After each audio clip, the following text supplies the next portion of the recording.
Saudara, Otoritas Jasa Keuangan mencatatkan adanya pertumbuhan positif penyaluran kredit usaha di Sulawesi Selatan sepanjang tahun 2024. Angka penyaluran kredit bahkan mencapai 161 triliun rupiah. Otoritas Jasa Keuangan Sulselbar menyebut kredit usaha di Sulawesi Selatan tumbuh positif. Presentasinya mencapai 9,16% dibandingkan tahun 2023 di bulan yang sama. Sementara khusus kredit UMKM pada periode Juni 2024 penyaluran tumbuh hampir 7%. Nilai penyaluran kredit usaha di Sulawesi Selatan mencapai 161 triliun rupiah.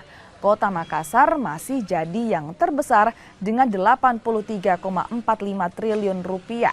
Disusul Palopo dan Parepare masing-masing 10,9 dan 8,2 triliun. 9,01% year on year, 2,28% year to date. Itu pertumbuhan kredit di Sulawesi Selatan. Juni 2024 itu 161,20 triliun. Oke, yang terbesar mungkin masih dinilai kredit apa Pak saat ini? Kredit produktif 89,29 triliun, kredit konsumtif 71,92 triliun.